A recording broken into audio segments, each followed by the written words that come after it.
আসসালামু আলাইকুম চাকরি প্রত্যাশী ভাই ও বোনেরা। প্রাথমিকের তৃতীয় ধাপের নিয়োগ পরীক্ষা নিয়ে অনেকের মনে অনেক ধরনের প্রশ্ন রয়েছে।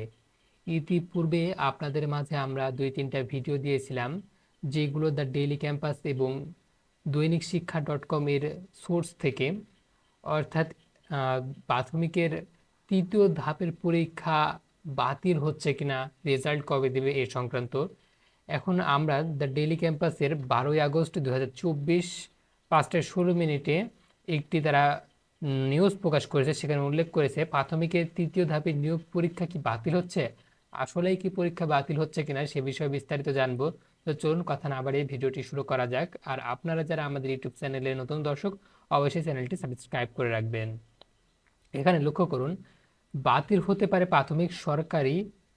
সরকারি প্রাথমিক বিদ্যালয়ের সহকারী শিক্ষক নিয়োগের তৃতীয় ধাপের পরীক্ষার প্রশ্ন ফাঁসের অভিযোগ উঠেছিল। বিষয়টি নিয়ে তদন্ত করে প্রতিবেদন জমা দিয়েছে প্রাথমিক ও গণশিক্ষা মন্ত্রণালয়। শীঘ্রই এ ধাপের পরীক্ষা নিয়ে চূড়ান্ত সিদ্ধান্ত জানাবে আদালত। আদালতের নির্দেশনা পেলে এ ব্যাপারে পরীক্ষা বাতিল করা হবে কি না হতে পারে বলে জানা গেছে। ইতিপূর্বে আপনাদেরকে কিন্তু আমরা জানিয়েছিলাম প্রশ্ন ফাঁসের বিভিন্ন ধরনের অভিযোগ রয়েছে এই পরীক্ষাটিকে ঘিরে। পরে চলুন, অনেক বড় একটি নিউজ, এখানে কি বলা হয়েছে আরও জেনে নেই। এই বিষয়ে প্রাথমিক ও গণশিক্ষা মন্ত্রণালয়ের সচিব ফরিদ আহমদ দ্য ডেইলি ক্যাম্পাসকে বলেন, আদালতের নির্দেশনা অনুযায়ী আমরা প্রশ্ন ফাঁসের অভিযোগ তদন্ত করেছি, প্রতিবেদন জমা দেওয়া হয়েছে। এখন আদালতে যে নির্দেশনা দেবে তাতে আমরা সেভাবে পরবর্তী ব্যবস্থা নেব।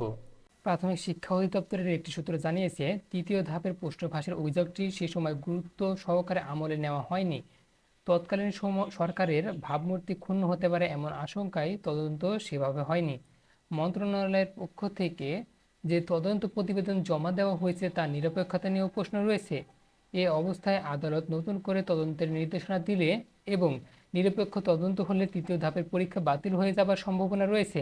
নাম অপ্রকাশিত রাখা শর্তে দপ্তরের সংশ্লিষ্ট শাখার এক কর্মকর্তা দ্য ডেইলি ক্যাম্পাসকে বলেন, তৃতীয় ধাপের প্রশ্ন ফাঁসের অভিযোগের যে তদন্ত হয়েছে তা সন্তোষজনক নয়। বিষয়টি নিয়ে নিরপেক্ষ তদন্তের দরকার ছিল। একটি স্বাধীন কমিশন কিংবা সংস্থার অধীনে তদন্ত করার দরকার ছিল। নিরপেক্ষ তদন্ত হলে এ পরীক্ষা বাতিল হওয়ার সম্ভাবনা রয়েছে। জানা গেছে, তৃতীয় ধাপে ঢাকা ও চট্টগ্রাম বিভাগের 21টি জেলার পরীক্ষা হয়েছে। এরপরে কতজন এখানে পরীক্ষা দিয়েছেন সেগুলো বলা রয়েছে এবং গুরুত্বপূর্ণ বিষয়, এখানে পরীক্ষার সবসময় প্রশ্ন ফাঁস নিয়ে অভিযোগ পাওয়া যায়। এরপর ঢাবি শিক্ষার্থী সহ একাধিক ব্যক্তিকে গ্রেপ্তার করা হয়।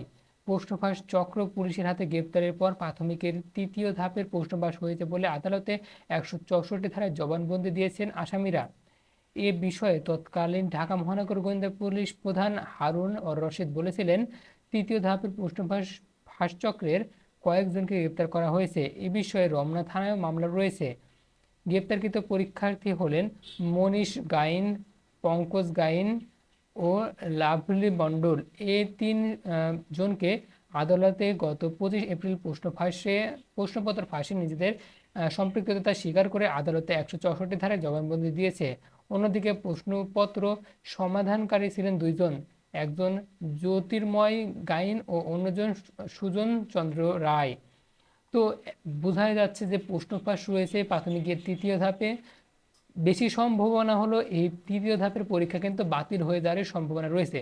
তবে এখনও যেহেতু চূড়ান্ত কোনো নিউজ আমাদের হাতে এসে পৌঁছায়নি, যদি যখনই চূড়ান্ত নিউজ এসে পৌঁছাবে, অর্থাৎ যদি বাতিল করে দেয়, তাহলে কিন্তু নতুন একটা ভিডিওর মাধ্যমে আপনাদেরকে জানিয়ে দেবো। সে পর্যন্ত সাবস্ক্রাইব করে আমাদের সাথে থাকবেন।